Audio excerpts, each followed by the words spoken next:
Welcome to Nasima cookers. உடல் ஆரோக்கியத்துக்கான பருத்திப்பால் எப்படி செய்கிறது பார்க்கலாம் வாங்க. நான் இன்னைக்கு 250 கிராம் பருத்தி கொட்டை எடுத்திருக்கேன். அதை 8 மணி நேரத்துக்கு ஊற வச்சுக்கணும்.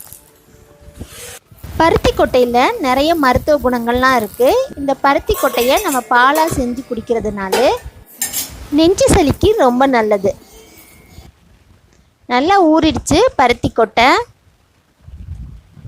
அதை நல்லா வாஷ் பண்ணிவிடுங்க. ஒரு 4 டைம் வாஷ் பண்ணதை வடிகட்டி ஒரு மிக்ஸி ஜாரில் போட்டு நல்லா கிரைண்ட் பண்ணி எடுத்துக்கணும் நைஸாக. அதை அரைக்கும் பொழுது கொஞ்சம் கொஞ்சமாக தண்ணி ஊற்றி நல்லா அரைச்சி எடுத்துக்கோங்க.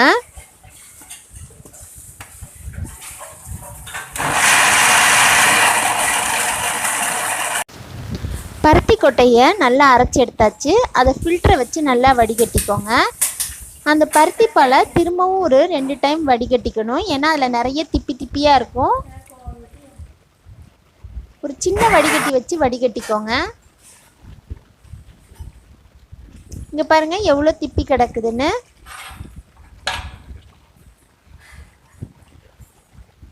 பருத்தி பாலை 4 தடவை வடிகட்டியாச்சு. அதை எடுத்து வச்சுருங்க. 50 கிராம் பச்சரிசியை 1 மணி நேரம் ஊற வச்சு அது மிக்ஸி ஜாரில் போட்டு நல்லா மைய அரைச்சி எடுத்து வச்சுக்கோங்க.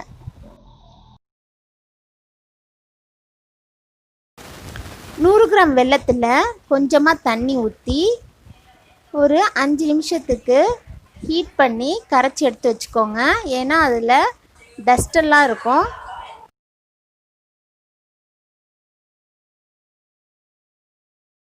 பருத்திப்பால் காய்ச்ச போகிறோம்.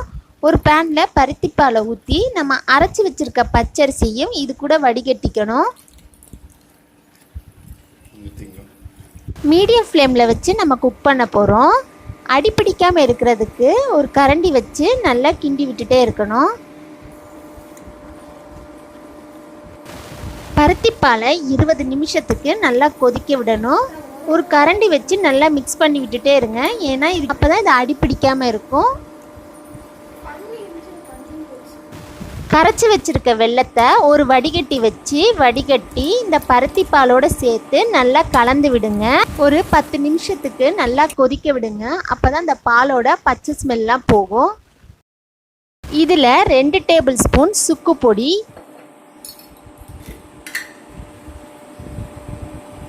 2 டேபிள் ஸ்பூன் மிளகுத்தூள், 1/2 ஸ்பூன் ஏலக்காய் தூள் இதெல்லாம் சேர்த்து நல்லா கலந்து விடுங்க.